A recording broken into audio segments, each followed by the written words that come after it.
வணக்கம்.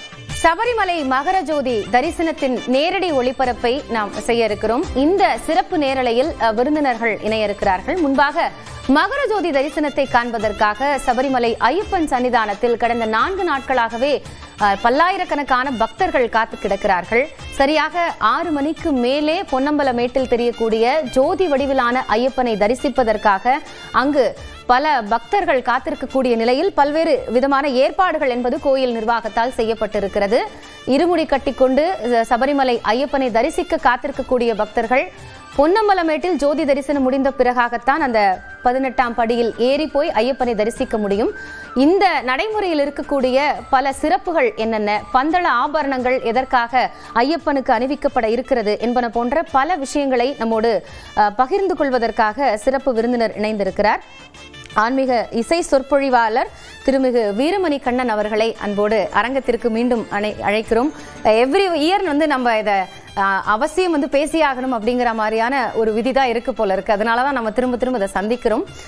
எப்படி ஆரம்பிக்கிறது அப்படின்னா, உங்க தந்தையாரோட பள்ளிக்கட்டு இல்லாம தேசிய கீதம் மாதிரியான அப்படி ஒரு சாங் இல்லாம ஐயப்பனை நம்ம யோசிக்கவே முடியாதுங்கிற மாதிரி இருக்கு இல்லையா? எந்த அளவுக்கு அதனுடைய சிறப்பு இருக்கு, என்ன புரிதல் ஏற்பட்டிருக்கு இப்ப இருக்கக்கூடிய காலகட்டத்தில் நினைக்கிறீங்க? அதாவது நியூஸ் 18 நேயர்களுக்கு அன்பான வணக்கம். என்னுடைய மரியாதைக்குரிய குருசுவாமிமார்களுக்கும் என் உயிரிலும் மூச்சிலும் இரண்டர கலந்த என் ஐயப்பன்மார்கள் அனைவருக்கும் என்னுடைய தந்தையார் அமரர் வீரமணி குடும்பத்தின் சார்பில் இதயமார்ந்த நமஸ்காரங்களையும் வணக்கத்தையும் தெரிவித்துக்கொண்டு விரதமிருந்து ஐயப்பனை காண செல்லும் அனைத்து ஐயப்பன்மார்களுக்கும் மகர ஜோதி காணும் இந்த அற்புதமான நாளிலே you can never ever see the best day than like this. அதாவது இன்றைக்கி சூரியன் தெற்குலேருந்து வடக்கில் டிரான்சிஷன் ஆகிற டேட்டு, அதுதான் மகர சங்கராந்தின்னு பல இடங்களில் வைபவமாக கொண்டாடுறாங்க. கேரளாவில் இன்றைக்கி மகர சங்கராந்தி அப்படின்றது ஜோதியாக அவங்க செலிப்ரேட் பண்ணுறாங்க. அதுக்கு முன்னாடி காயத்ரி நீங்கள் சொன்னீங்க, இது எவ்ரி இயர் நம்முடைய இந்த டீம் நியூஸ் 18 எஸ்பெஷலி இந்த மாதிரி நாட்களில் மகர ஜோதி, நம்ம திருவண்ணாமலை கார்த்திகை தீபம், இது மாதிரி கந்த சஷ்டி, இந்த மாதிரி பண்ணும்பொழுது என்னென்னா நம்மால் முடிந்த ஒரு சில நல்ல தகவல்களை நம்முடைய பக்தர்களுக்கும் நம்மளுடைய மக்களுக்கும் அதை கொண்டு சேர்க்க வேண்டும். அதுதான் ஆன்மீகத்தினுடைய, அதாவது what you learn little just share with others. நமக்கு தெரிந்ததை சிறிதளவு எல்லோருக்கும் பகிர்ந்து உண்டு. எப்படி வள்ளலார் சொன்ன மாதிரி தனித்திரு விழித்திரு பசித்திரு சொன்ன மாதிரி வாழ்க்கையில் நம்ம என்ன கற்றுனாலும் சரி, நல்லதை ஒரு 4 பேருக்கு சொல்லும் பொழுது நமக்கு ஒரு புண்ணியம் எல்லாமே. அதுலேயும் ஐயப்பனை பற்றி சொல்லும் பொழுது பார்த்திங்கன்னா, மற்ற தெய்வங்கள் எப்படி முருகப்பெருமான் ஈசனின் நெற்றிக்கண்ணிலிருந்து உதித்தாரோ அந்த மாதிரி ஒரு ஃபிசிக்கலாக இல்லாமல் ஒரு பத்மதளத்தில் விழுந்த ஒரு அற்புதமான குழந்தை கலியுகத்தில். ஸோ அப்பேற்பட்ட ஐயப்பனை பற்றி இன்றைக்கி நம்ம ஸ்லாகிச்சு பேச போகிறோம். இன்றைக்கி நிறைய விஷயங்கள் நம்ம நேயர்கள்கிட்ட நான் பகிர்ந்துக்க போகிறேன். அதுக்காக ஒரு ஸ்பெஷல் ஹோம்ஒர்க்கும் பண்ணியிருக்கேன். இதில் நமக்கு ஒரு மிகப்பெரிய ஒரு சந்தோஷம் என்னென்னா, இன்றைக்கி ஐயப்பன் முழுக்க he will be the most happiest person today. அதாவது கார்த்திகை 1லேருந்து சபரிமலையில் நட திறந்து சாய்மார்கள் பாருங்கள், லட்சம் மக்கள் டெய்லி கோடி, இன்றைக்கி 3 கோடி 4 கோடி 5 கோடி 6 கோடி இப்படின்னு போயிட்டே இருக்குது, கூட்டம் ஏறிண்டே இருக்குது. அங்கே இருக்கிற மாணிக்கபுரத்து மஞ்சமாதாவும் சரங்குத்தி இல்லாமல் இருக்கான்னு எவ்ரி இயர் பார்த்துட்டு ஐயப்பனை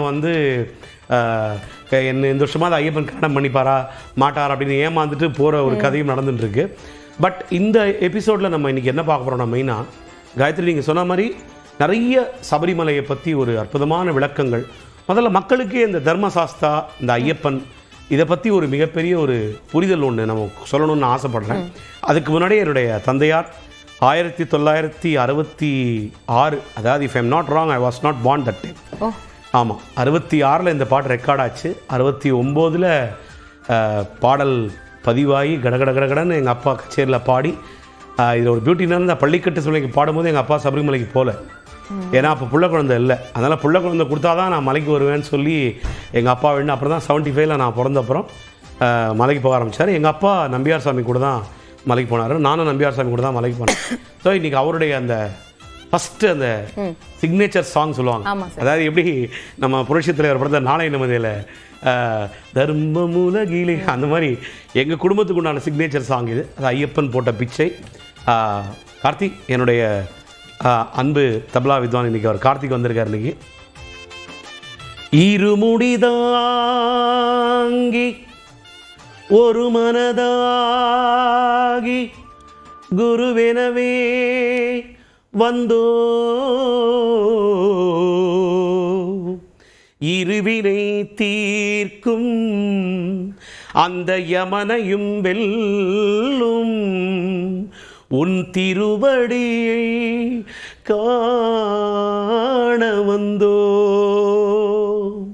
பள்ளிக்கட்டு சபரிமலைக்கு கல்லும் முள்ளும் காலுக்கு மெத்தை சுவாமியே ஐயப்போ சுவாமி சரணம் ஐயப்ப சரணம் பள்ளிக்கட்டு சபரிமலைக்கு கல்லும் முள்ளும் காலுக்கு மெத்தை சுவாமியே ஐயப்போ ஐயப்போ சுவாமியே நெய் அபிஷேகம் சுவாமிக்கே கற்பூர தீபம் சுவாமிக்கே பாலபிஷேகம் சுவாமிக்கே மலரபிஷேகம் சுவாமிக்கே ஐயப்பன் மார்களும் கூறிக்கொண்டு ஐயனை நாடி சென்றிடுவார் சபரிமலைக்கே சென்றிடுவார் சுவாமியே ஐயப்போ ஐயப்போ சுவாமியே சுவாமியே ஐயப்போ ஐயப்போ சுவாமியே கார்த்திகை மாதம் மாலையணிந்து நேர்த்தியாகவே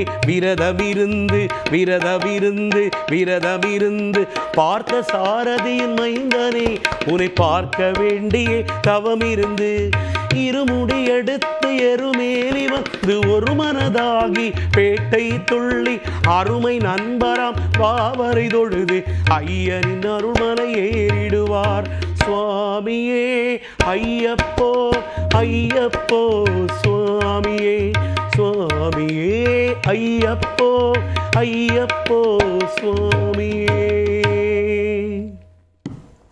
அது ஒரு பாடல்களுக்குள்ளேயே ஒரு ஐயப்ப பக்தர் என்னென்ன செய்வாங்க என்னென்ன செய்யணும் அப்படிங்கறத ரொம்ப தெளிவா வந்து உணர்த்தி இருக்கக்கூடிய ஒரு பாடலா இதை சொல்லலாம். இந்த பாட்டுல ஒரு பிரமிச்சு போன விஷயம் நான் பார்த்தது என்ன காயத்ரி, என்னுடைய பெரியப்பா சோமு தான் இந்த பாடல் எழுதின. யாருன்னா என்னுடைய தந்தையார் அமரர் வீரமணி சாமியுடைய மூத்த சகோதரர்.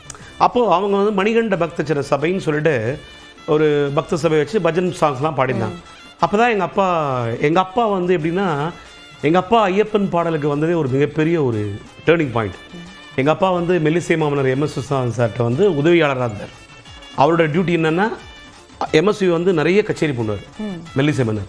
அப்போது டிஎம்எஸ் ஐயாவும் சீர்காழி ஐயாவும் பாடினாங்க. ஒரு கச்சேரி டிஎம்எஸ் ஐயா வருவார், ஒரு கச்சேரி வரமாட்டார். ஒரு கச்சேரி சீர்காழி ஐயா வருவார், ஒரு கச்சேரி சீர்காழி ஐயா வரமாட்டார்.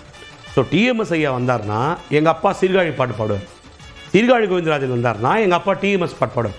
இதுதான் எங்கள் அப்பாவோட டியூட்டி. இப்படி பாடிகிட்டே இருக்கும்போது ஃபிலிம் திரைப்படமும் எக்ஸ்போஷர் வரும்னு எதிர்பார்த்தாரு.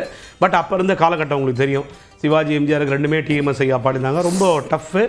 அப்புறம் எங்கள் பெரியப்பா இந்த பாட்டு எழுதும்போது எதுக்கு இதை சொல்கிறேன்னா, இந்த வரி நான் பாடின பாருங்க. பார்த்த சாரதியின் மைந்தனே உன்னை பார்க்க வேண்டியே தவமிருந்து, இந்த பாடல் எழுதினார்ல. இந்த பாடல் அவர் எழுதினது வந்து ஆக்சுவலாக யாரை மனசில் வச்சு எழுதினார்னா, திருவள்ளிக்கடியில் இருக்கிற பார்த்தசாதி பெருமாள் இருக்கார்ல, அவரை மனசில் வச்சு தான் பார்த்த சாரதியின் மைந்தனே உன்னை பார்க்க வேண்டியே தவம் இருந்துன்னு எழுதினார். ஆனால் இதில் பாருங்க சூட்சமாக, இந்த வருஷம் மயிர் கூச்சரிஞ்சு போச்சு எனக்கு. சபரிமலையில் மண்டல பூஜை அன்னைக்கு தங்க அங்கி போடுவாங்க ஐயப்பனுக்கு, தெரியுங்களா உங்களுக்கு? வருஷம் மண்டல பூஜை அன்னைக்கு இப்போ மகர விளக்கு எப்படி பண்ணுறோம்னா ஐயப்பனுக்கு தங்க அங்கி போடுவோம், கோல்டன் கவசம் போடுவோம்.